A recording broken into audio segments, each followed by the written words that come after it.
Hi, and welcome to my blog. Today we're going to discuss various things. First, I was looking at the Blogspot website last night and I noticed that a different Scott responded to my response to his comments, so we're going to go a little bit more back and forth on this.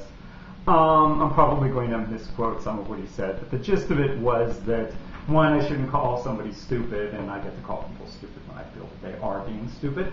And two, that in reality, people should be phoning the HRC to let them know how upset they are about the exclusion of transgendered people from ENDA. And I would take exception to that. I would say that it would not take a rocket scientist at HRC to know that people are upset with them. I suspect HRC knows damn well people are upset with them. And calling the people there and telling them that they're upset with them isn't going to accomplish the goals that you want to have accomplished. Because the people that don't know that there should be a trans-inclusive ENDA aren't necessarily the HRC, but the people that are elected to Congress to enact ENDA. Those are the people that ultimately strip transgender inclusion from it, wrongly. These are the people that are going to make the ultimate decision. It was the Democratic leadership that felt that their backs weren't being covered. I was just online, I was looking up some poll data. And for full disclosure, I know Ken Sherrill too, because there's an article on, I believe it's Logo, that talks about the Hunter College poll that was conducted by Ken Sherrill's group at Hunter College. There was a poll conducted by the HRC that said something like 67% of LGBT people felt it was okay to strip ENDA. Strip trans protections from ENDA, and the Hunter College poll found exactly the opposite.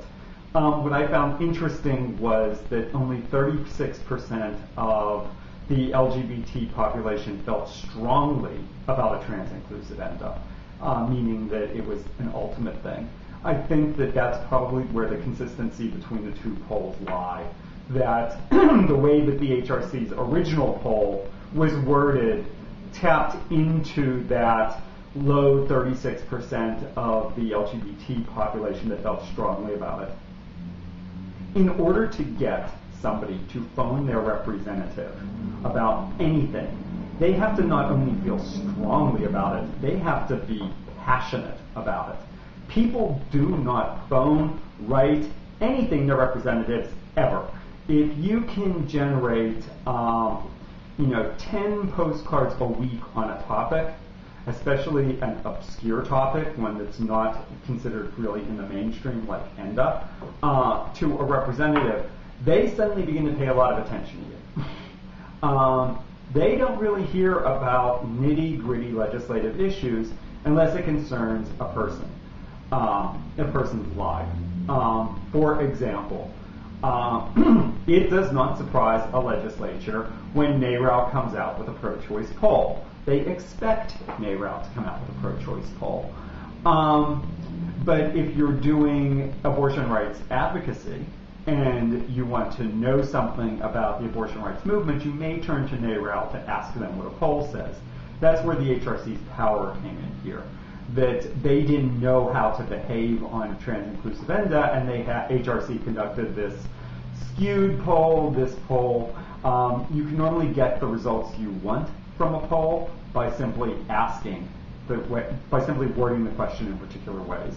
So HRC probably had it in the back of their minds that they wanted to know how best to quickly pass ENDA, and their polls tapped into, in my conjecture, this ambivalence in the majority of the LGBT community about whether or not to pass it.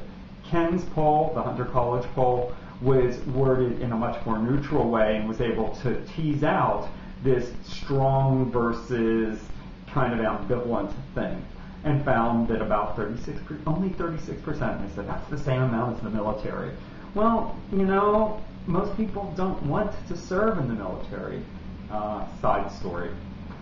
I was on a panel discussion for a young voters group in Pittsburgh, and I was surrounded by a bunch of liberals.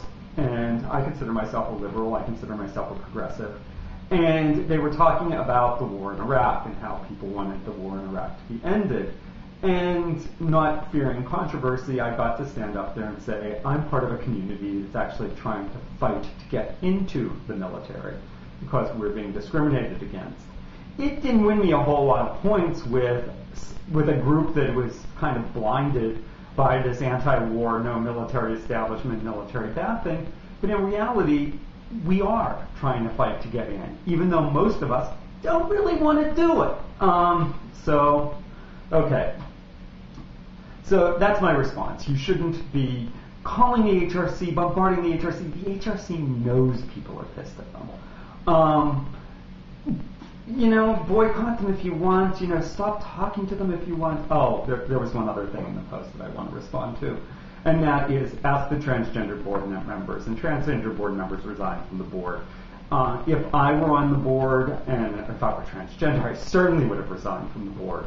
Because as a board member, I have both a fiduciary responsibility to the board and a fundraising responsibility to the board. Meaning that board that I now am in serious disagreement with expects me to go out and raise $50,000, $100,000. And if I'm in really, really serious disagreement with them, I'm not going to go to people and say, oh, this board is wonderful, you need to raise money for them. So it's kind of, as the transgender members that resign from the board, I totally understand why they resigned from the board. But that doesn't mean that you cut off all communication with the organization.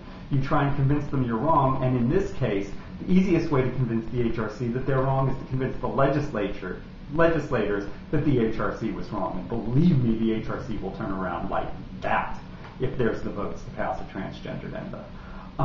So don't call the HRC, call your legislator. Other things going on. The weather is nice outside. I'm facing into the apartment right now with my lovely screen behind me. Yesterday you saw I had the camera pointed the other way. That means I'm on my bike a lot more because I love to bike. So if I'm going to end, I think I should tell you the story about my little bike ride just now, where I get to encounter stupid people on a large scale. You encounter taxi drivers where you come across where they are crossing a lane of traffic. It's a bike lane. But they turn right in front of the bicycle because, it's only a bicycle and they're going to stop. And, just because the taxi driver and everybody else is basically in a suit of armor and there's this little bicyclist who has the right of way and has a green light and is supposed to be going, so, stupid taxi drivers. We have stupid pedestrians. Stupid pedestrians did not learn from their mother that they're supposed to look both ways before they cross the street. So they do things like looking down at the ground while they walk into a bike lane of traffic, or in this case, a bike path of traffic. If it has a yellow line down the middle of it and vehicles traveling both ways, it behooves a pedestrian to look both ways. Even if they're going to enter a crosswalk, because sometimes the bicyclist doesn't see them, and sometimes the bicyclist sees them not looking, and that really says, okay, if you don't care about your life, I don't care about your life either. And it hurts to be hit by a bike that's going at 30 miles an hour. But my all-time favorite stupid story of the day is the heterosexual couple taking care of heterosexual privilege. And heterosexual privilege in New York City is not as much of a heterosexual privilege as more of a couple's privilege. But they're hugging and, arm around each other, going on a very thin pathway, walking a dog on a 15-foot lead. And the dog is doing what dogs do, zigzagging one way to the other, to the other, to the other. And I was biking with somebody, and the person in front of me biked right through them. They saw them. The dog was over here. The dog decided to begin to cross in front of me, and I screamed, "Watch your dog." What did the people do? Oh, grab their dog, and then scream back at me, "We didn't hear you coming." You're walking on a bike path with joggers, rollerbladers, and people on bicycles, and it's no surprise that they're doing this, and then you have your dog on a 15-foot lead going back and forth, and you scream at me. So That's my rant on stupid people and biking. You're going to hear lots of that this summer. Anyway, thanks for watching. Bye.